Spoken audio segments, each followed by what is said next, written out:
शहर से दूर एक छोटा सा गांव था, रूपपुर पैगा। वहां एक नेक और बुजुर्ग इंसान रहा करते थे, जिनका नाम था मौलाना सलीम। वो लोगों को अल्लाह का रास्ता दिखाते, मुफ्त में बच्चों को कुरान पढ़ाते और गरीबों में खाना बांटते। उनके साथ हमेशा एक बकरी रहती थी, सफीरा, जो बिल्कुल सफेद रंग की थी और उनकी जान से प्यारी थी।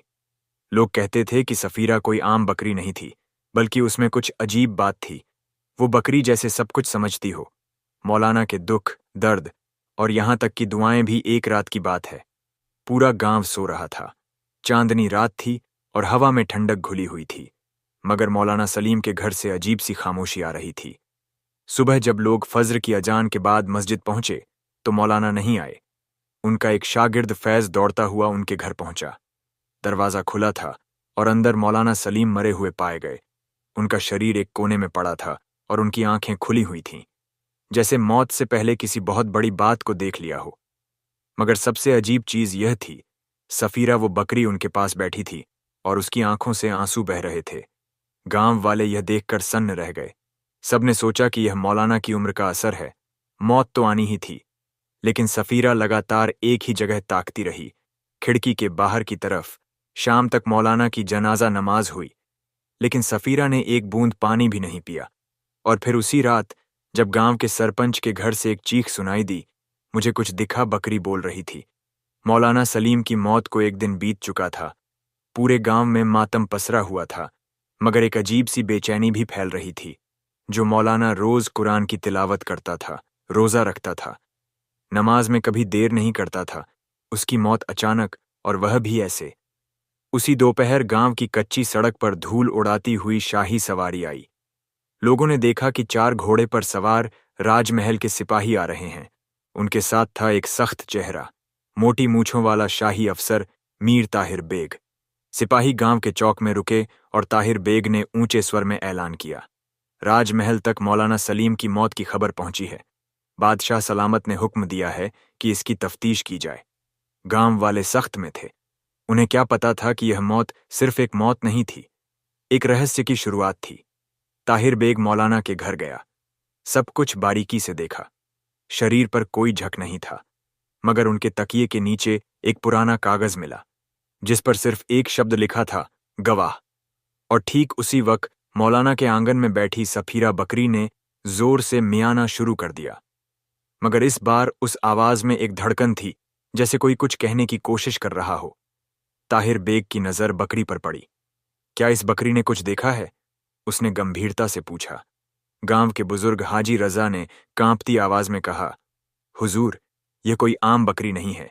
मौलाना इसे अपनी बेटी जैसा मानते थे और कुछ लोग कहते हैं कि यह इंसानों की जुबान समझती है। ताहिर बेग चुपचाप बकरी की आंखों में देखता रहा। सफीरा उस खिड़की की ओर फिर से ताक रही थी, जहां से किसी ने शायद मौलाना की जिंदगी छीनी थी। और फिर सफीरा ने एक अजीब और साफ लहजे में इंसानी शब्दों जैसा कुछ कहा, झूठा है। वो जो खिड़की से आया था, ताहिर बेग के पैरों तले जमीन खिसक गई। क्या यह बकरी गवाही दे रही है? ताहिर बेग उस बकरी को घूरता रहा, जो अभी अभी इंसानों की तरह कुछ बोल चुकी थी। वहां मौजूद हर शख्स सांसें रोके खड़ा था। बकरी का कहा गया वो एक जुमला झूठा है। वो जो खिड़की से आया था, अब पूरे गांव में बिजली की तरह फैल चुका था। ताहिर बेग ने अपनी तलवार मयान में डाली और कहा, इस बकरी को अब शाही दरबार में पेश किया जाएगा। अगर यह गवाही दे सकती है, तो इसे खुद बादशाह सलामत के सामने पेश करना होगा। गांव वालों ने विरोध किया। हाजी रजा बोले, हुजूर, यह बकरी मौलाना की थी, इसे कैसे ले जा सकते हैं? ताहिर बेग ने सख्ती से जवाब दिया, मुल्क का कानून कहता है, गवाह की कोई शक्ल नहीं होती, बस उसकी बात में सच्चाई होनी चाहिए। सफीरा को बड़े ही सम्मान से एक रेशमी चादर में लपेटकर पालकी में बिठाया गया। वो बकरी अब किसी जानवर की तरह नहीं, बल्कि किसी गवाह, राजदार और शायद इंसाफ की चाबी बन चुकी थी। 3 दिन का लंबा सफर था। रास्ते में लोग हैरत से देखते, एक बकरी पालकी में जा रही है। कुछ हंसते, कुछ डरते और कुछ चुप रहते। अंततः जब वह राजमहल पहुंचे, बादशाह शमसुद्दीन शाह को ताज पहनाया जा रहा था। दरबार लगा हुआ था। चारों ओर वजीर, उलेमा, काजी और हाकिम मौजूद थे।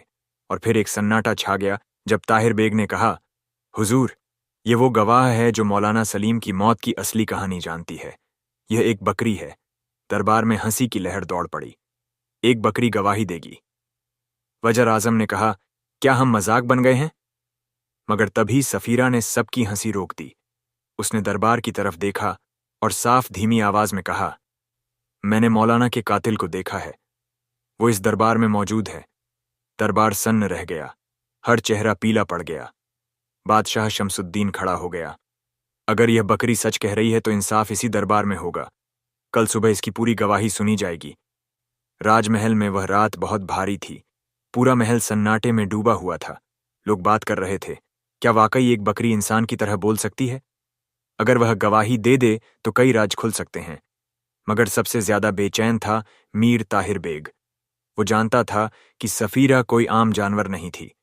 اس میں کچھ تھا، کوئی الوکک سچائی، ایک زبان جو اللہ نے صرف حق کہنے کے لیے دی تھی۔ رات کے تیسرے پہر چاند آسمان کے بیچوں بیچ چمک رہا تھا۔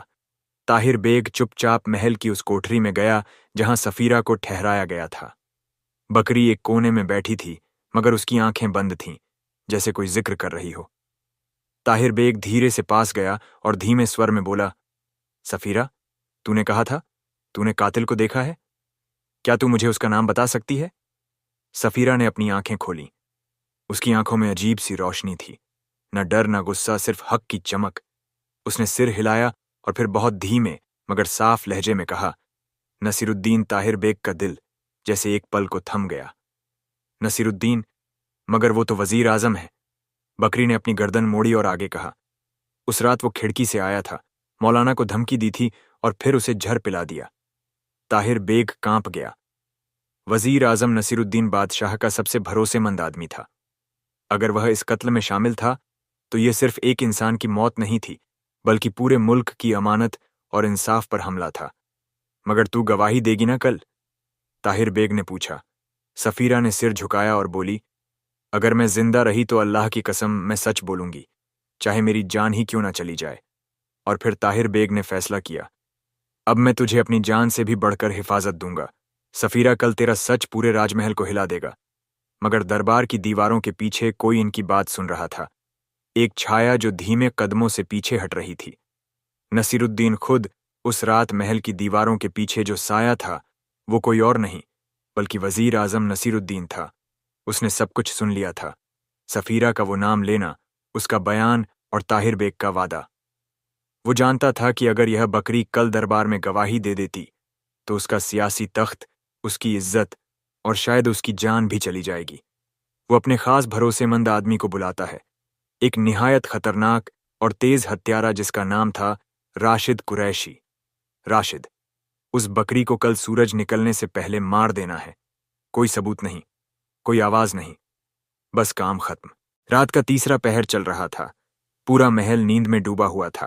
صرف طاہر بیگ جاگ رہا تھا جو سفیرہ کی کوٹری کے باہر پہرا دے رہا تھا، مگر راشد ہوا کی طرح چلتا تھا۔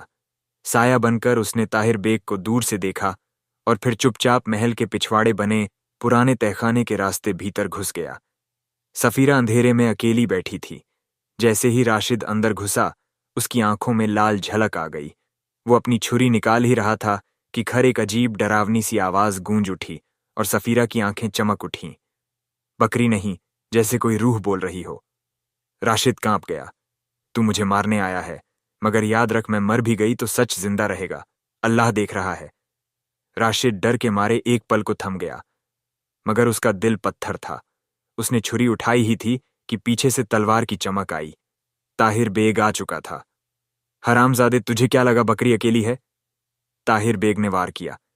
راشد نے چھری سے روکنے کی کوشش کی، لیکن طاہر کا وار تیز اور سٹیک تھا۔ راشد گھائل ہو کر گر پڑا۔ سینک دوڑتے ہوئے آئے اور راشد کو گرفتار کر لیا گیا۔ طاہر نے سفیرہ کو گلے لگایا، اب اور نہیں، تجھے کچھ نہیں ہونے دوں گا۔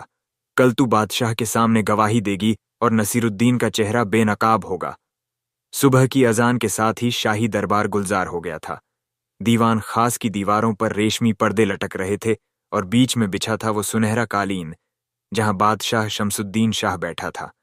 اس کے ایک طرف وزیر اعظم نصیر الدین اور دوسری طرف مولوی قاضی اور شہر کے سب سے بڑے علماء بیٹھے تھے۔ दरबारियों की नजरों में सिर्फ हैरानी थी। एक बकरी गवाही देगी, क्या यह मुमकिन है? और तभी दरवाजे खुले। ताहिर बेग ने पूरे सम्मान के साथ सफीरा को भीतर लाया। उसके गले में फूलों की माला थी और आंखों में शांति मगर लहजे में गहराई। बादशाह ने हाथ उठाया। आज इस बकरी को दरबार में गवाही देने की इजाजत दी जाती है।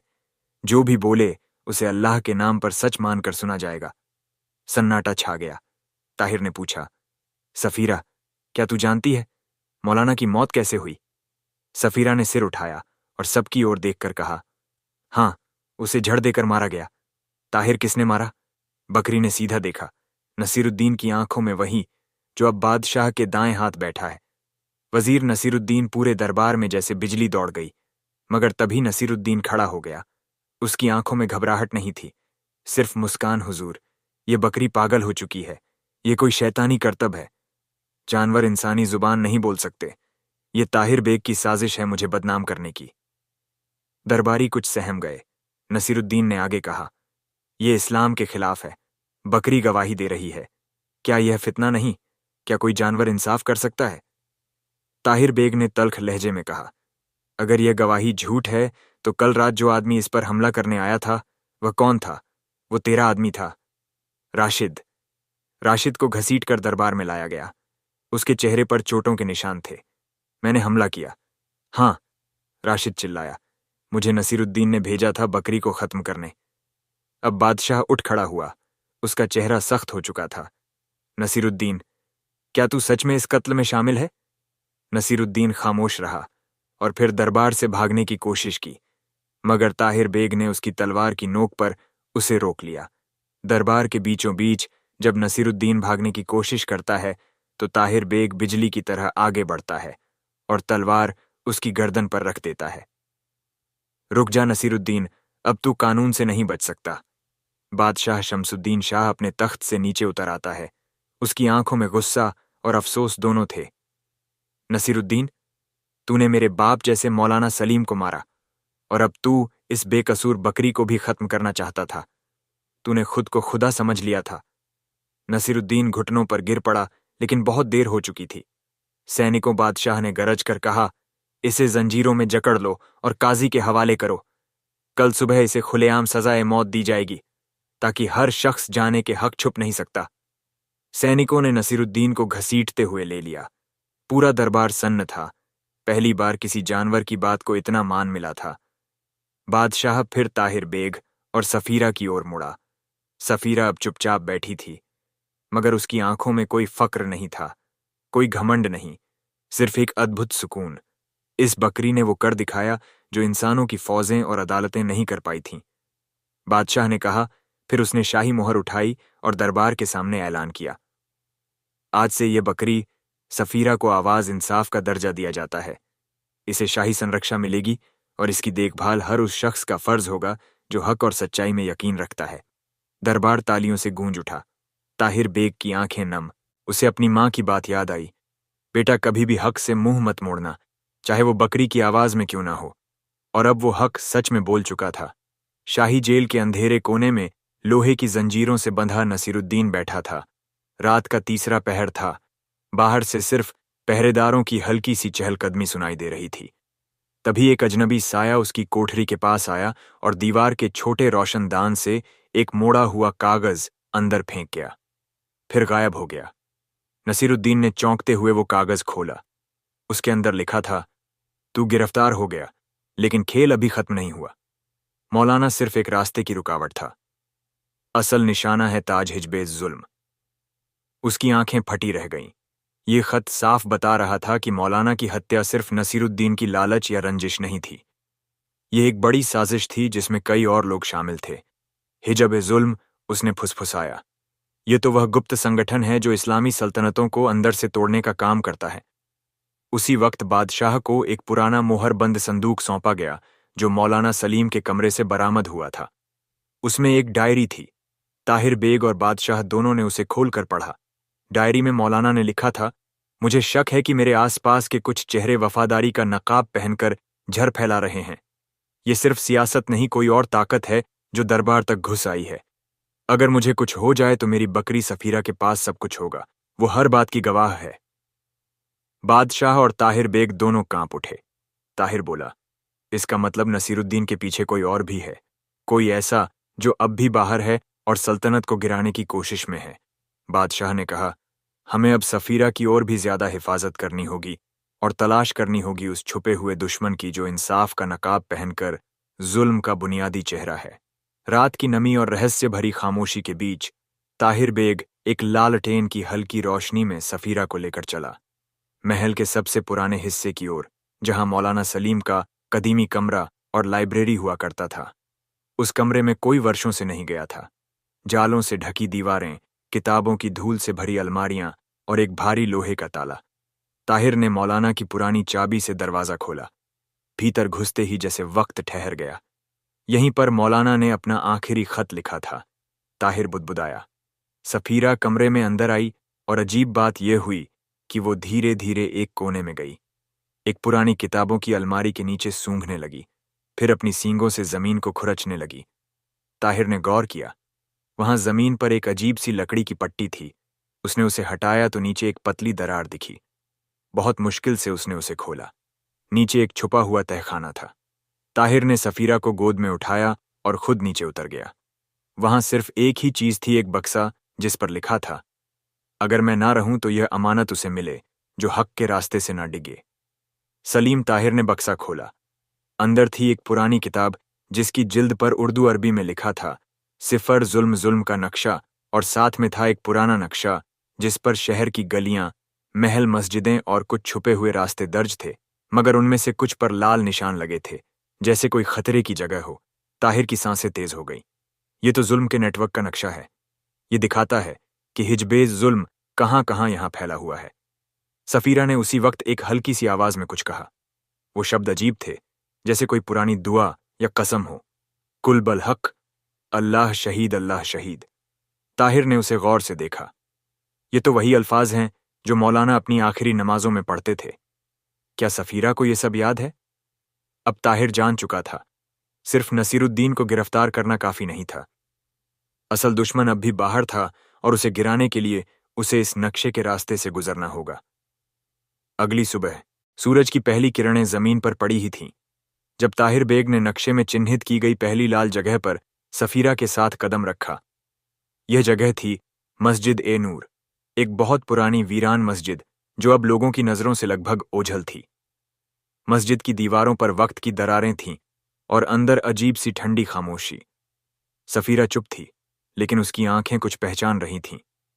ताहिर ने वो नक्शा निकाला और देखा कि मेहराब के पीछे एक गुप्त रास्ते की ओर इशारा था। वो आगे बढ़ा, दीवार पर हाथ फेरा, तभी सफीरा ने जोर से महक की आवाज निकाली। ताहिर समझ गया, वो कुछ बता रही है। उसने मेहराब की दीवार पर दबाव डाला। धड़ धड़ एक गुप्त दरवाजा खुल गया। नीचे जाने वाली सीढ़ियां वह अंधेरे में खो रही थीं। ताहिर ने मशाल जलाई और सफीरा को लेकर उतरने लगा। रास्ता संकरा था, मगर बहुत गहरा। नीचे उतरते ही उनके सामने खुला एक छोटा तहखाना जो दरअसल एक गुप्त कब्रिस्तान था। वहां कई कब्रें थीं, बिना किसी नाम या तारीख के। कुछ कब्रों पर अजीब चिन्ह थे, जैसे कोई गुप्त भाषा। और तभी उस तहखाने में कदमों की आहट गूंज उठी। ताहिर झट से रुक गया, मशाल बुझा दी, सफीरा को पीछे किया। एक नकाबपोश आदमी दीवारों के पीछे से निकलकर सामने आया। वो अकेला नहीं था, उसके पीछे दो और नकाबपोश थे, जिनके हाथों में तेज धार वाले खंजर थे। मुख्य व्यक्ति ने गहरी आवाज में कहा, तुमने बहुत गलती की ताहिर बेग। ये वह जगह है जहां सवाल पूछने वाले हमेशा के लिए दफन कर दिए जाते हैं। ताहिर ने तलवार निकाल ली, लेकिन तभी सफीरा ने अपनी आंखें तरेरी और जोर से एक बार फिर बोली, शहीद मौलाना इल्म हराम। नकाबपोश आदमी जैसे कांप उठा। ये तो वही अल्फाज हैं जो वो कहता था। मौलाना सलीम। ताहिर ने तुरंत वार किया। एक नकाबपोश घायल होकर गिर पड़ा। बाकियों ने हमला किया और वहां तेज लड़ाई शुरू हो गई। ताहिर ने बहादुरी से एक को धराशायी किया, लेकिन तीसरा नकाबपोश भाग गया, मगर जाते जाते जमीन पर एक लाल मोहर लगी चिट्ठी छोड़ गया। चिट्ठी पर सिर्फ एक नाम लिखा था, काजी अब्दुल रहमान, शहर का मुख्य न्यायाधीश, जो हर बार सफीरा की गवाही पर शक करता था। ताहिर और सफीरा दोनों हैरान रह गए। ताहिर बेग ने जो ही नकाबपोशों को हराकर चारों तरफ निगाह डाली, उसका ध्यान सफीरा की तरफ गया। जो अब एक कोने में बनी मिट्टी की पुरानी टूटी सी कब्र के पास बैठ गई थी। उसने अपनी नाक जमीन से सटाई, एक दो बार सूंघा और फिर एक लंबी कराह जैसी मैं की दर्दनाक आवाज निकाली, जो शायद किसी इंसान का रोना भी शर्मिंदा कर दे। ताहिर तेजी से उस कब्र के पास गया। सफीरा, क्या हुआ? ये कब्र किसकी है? सफीरा उस कब्र को बार बार सूंघ रही थी, अपनी सींगों से मिट्टी को खुरच रही थी, जैसे वह उस मिट्टी में अपने मालिक की खुशबू तलाश रही हो। उसकी आंखों से पानी बह रहा था। ताहिर ने झुककर उस कब्र पर हाथ फेरा और एक जगह मिट्टी हटाने पर एक धुंधली लकड़ी की पट्टी दिखाई दी। उस पर उर्दू में बहुत हल्के अक्षरों में लिखा था, यार ए सलीम इब्राहिम। ताहिर सन्न रह गया। इब्राहिम मौलाना सलीम का छोटा भाई, लेकिन वह तो सालों पहले गुम हो गया था। तभी सफीरा ने कुछ और बुदबुदाया, इब्राहिम हक का रक्षक मारा गया गद्दारी से, मारा गया काजी के हुक्म से। ताहिर का सिर चकरा गया। क्या इसका मतलब? मौलाना के भाई को भी मार दिया गया था। और गद्दारी किसने की? काजी अब्दुल रहमान ने। सफीरा का सिर अब कब्र की मिट्टी पर टिका हुआ था, जैसे वह सच्चाई की चुप दुआ कर रही हो। ताहिर को अब यकीन हो चुका था, यह सिर्फ नसीरुद्दीन की साजिश नहीं थी। यह एक पुराना खेल था, एक गहरी साजिश जिसमें मौलाना, उनके भाई और शायद और भी कई लोग शिकार बने थे। और सफीरा, वो सिर्फ एक बकरी नहीं थी, वो उन सब की आवाज थी जो जिंदा नहीं रहे मगर इंसाफ चाहते थे। उस कब्र के पास जहां सफीरा रो रही थी, अचानक वो धीरे धीरे खड़ी हुई। उसकी आंखों में अब आंसू नहीं बल्कि हिम्मत थी। ताहिर बेग ने देखा सफीरा की सांसें तेज हो रही थीं, जैसे वो कुछ बहुत भारी कहने वाली हो। और फिर उसके मुंह से एकदम साफ, धीमी और बोझिल आवाज निकली, मैं सफीरा, मौलाना सलीम की गवाह। मैंने देखा कि इब्राहिम को किसने मारा। मैंने सुना कि काजी अब्दुल रहमान ने किसे रिश्वत दी। मैंने छुप कर जाना कैसे झड़ दिया गया मेरे मालिक को नमाज के बाद। ताहिर सन्न रह गया। ये कोई चमत्कार नहीं था, ये एक बेजुबान जानवर की रूह की पुकार थी जो अब इंसाफ के लिए बोल रही थी। सफीरा ने जमीन से गिरा हुआ वो खत उठाया जो नकाबपोश छोड़ गया था और अपनी सींगों से उसे ताहिर की तरफ खिसकाया। ताहिर ने वो खत पढ़ा। उसमें लिखा था, अब्दुल रहमान, हमने सलीम को खत्म कर दिया। अगला निशाना है बादशाह हिजब जुल्म का नया ताज। अब कोई शक नहीं बचा था। ताहिर बेग ने तुरंत वो खत, नक्शा और सफीरा को साथ लिया और सीधा राज दरबार की ओर रवाना हुआ। दरबार में जैसे ही वह पहुंचा, काजी अब्दुल रहमान पहले से वहां मौजूद था और बादशाह को सफीरा और ताहिर के खिलाफ जहर भर रहा था। काजी कह रहा था, जहां अपना यह बकरी और यह सिपाही एक झूठा तमाशा रच रहे हैं। बकरी के बोलने की बात महज दिलिस्म है, इनका मकसद आपके खिलाफ फितना खड़ा करना है। तभी सफीरा आगे बढ़ी और पूरे दरबार के सामने जोर से बोली, अब्बास के बेटे काजी अब्दुल रहमान, तू ही था जिसने मौलाना को नमाज के बाद जहर पिलाया। तू ही था जिसने इब्राहिम को रात के अंधेरे में मार डाला और उसकी कब्र को गुप्त तहखाने में छुपाया। सारा दरबार सन्न हो गया। बादशाह अपनी जगह से खड़ा हो गया। अगर यह बकरी झूठ बोल रही है तो क्या तू उसके मुंह से निकले अल्फाजों का सामना कर सकता है काजी? काजी कांपने लगा, पसीने में भीग गया। तभी ताहिर ने वो खत पेश किया जिस पर उसकी मोहर थी। ये देखिए, जहां अपना यही है वह खत जो इसका असली चेहरा उजागर करता है। अब कोई रास्ता नहीं बचा था। काजी अब्दुल रहमान को तुरंत गिरफ्तार कर लिया गया। काजी अब्दुल रहमान को लोहे की जंजीरों में बांधकर महल की काल कोठरी में डाला गया। बादशाह ने फरमान जारी किया, इसे तब तक खाना नहीं मिलेगा जब तक यह सब उगल ना दे। 3 दिन बाद काजी टूट चुका था। उसने झुकी हुई गर्दन और कांपती जुबान से कहा, हिजब जुल्म का असली सरदार मैं नहीं हूं, मैं तो सिर्फ एक मोहरा था। बादशाह चौंक गया, तो फिर असली सरदार कौन है? काजी ने धीमे स्वर में कहा, रईस खालिद बिन शमस शाही खजाने का प्रमुख, उसी ने यह साजिश बुनी थी। उसी ने मौलाना को हटाया, उसी ने मुझे मोहरा बनाया। सारा दरबार सन्न हो गया। रईस खालिद बिन शमस, जो हर रोज बादशाह के दाएं हाथ बैठता था, जो हर फैसले में शामिल होता था, उसी ने हिजब जुल्म की नींव रखी थी। तभी दरबार का एक सिपाही दौड़ते हुए आया। जहां अपना रईस खालिद महल से फरार हो चुका है, वो गुप्त रास्तों से भाग गया है। बादशाह गुस्से से कांप उठा। पकड़ो उसे, जिंदा या मुर्दा, लेकिन सफीरा की जुबान को झूठा साबित नहीं होने देना। लेकिन इसी हंगामे में सफीरा, जो वहीं मौजूद थी, अचानक कांपने लगी। उसकी आंखें भर आईं और उसने जोर से कराहते हुए कहा, सलीम इब्राहिम, इंसाफ अब मुकम्मल है, मैं चलती हूं। और वो धीरे धीरे जमीन पर लेट गई। ताहिर दौड़कर उसके पास पहुंचा। सफीरा नहीं, अभी बहुत कुछ बाकी है। लेकिन सफीरा की आंखें बंद हो चुकी थीं। उसका शरीर शांत था, जैसे एक बेजुबान जानवर ने इंसाफ की सबसे बुलंद चीख मारकर अब खामोश होना चुना हो। पूरा दरबार खड़ा था। बादशाह की आंखों में आंसू थे। यह बकरी नहीं, यह हमारी कौम की जिंदा शहादत थी। आज से इसे गवाहे हक का दर्जा दिया जाता है। सफीरा अब नहीं रही, मगर उसकी आखिरी चीख, उसकी बोली, उसकी आंखों की चमक, सब कुछ इतिहास बन चुका था। ताहिर बेग ने अपनी हथेलियों में सफीरा के छोटे मगर थके हुए शरीर को उठाया। उसकी आंखों में आंसू थे, वो आंसू जो किसी इंसान के लिए नहीं बल्कि एक बेजुबान की बहादुरी के लिए बह रहे थे। उसने सफीरा के शरीर को मस्जिद नूर में ले जाकर उस पुरानी कब्र के पास दफन करने का फैसला किया, जहां इब्राहिम की कब्र थी। सफीरा का आखिरी ठिकाना वहीं होना चाहिए था। दोपहर की नमाज के बाद ताहिर ने चुपचाप गड्ढा खोदा। कोई शोर नहीं था, सिर्फ मिट्टी के गिरने की आवाज और उसकी सिसकियां। जैसे जैसे मिट्टी पड़ती गई, सफीरा का नाम जमीन में नहीं, लोगों के दिलों में दर्ज होता गया। एक बकरी जो सिर्फ मालिक की मौत का गवाह नहीं बनी, बल्कि पूरी हुकूमत की साजिश को उजागर कर गई। अगले दिन बादशाह ने पूरे शहर में ऐलान कराया, जो बेजुबान होते हैं वह भी जब अल्लाह चाहे तो जुबान पा जाते हैं। सफीरा वो बकरी हमारी कौम की शहीद है, उसे गवाह हकम का दर्जा दिया जाता है। मस्जिद नूर में एक छोटा सा पत्थर लगाया गया। उस पर लिखा गया, यहां दफन है सफीरा, जो इंसाफ के लिए बोली, जो चुप रहकर भी सच्चाई की सबसे ऊंची आवाज बनी। अल्लाह उसे जन्नत नसीब करे। ताहिर बेग उस कब्र के पास बैठा था। उसकी हथेली में वह नक्शा था जिस पर अब कोई और निशान नहीं था, क्योंकि सफीरा ने इंसाफ की आखिरी मंजिल तक पहुंचाया था। आसमान में बादल थे और दूर किसी बकरी की मैं की आवाज फिर सुनाई दी। क्या वो सफीरा की रूह थी या फिर किसी और बेजुबान की तैयारी, इंसाफ की एक और गवाही के लिए? एक बकरी की कहानी नहीं थी ये थी हक की पुकार।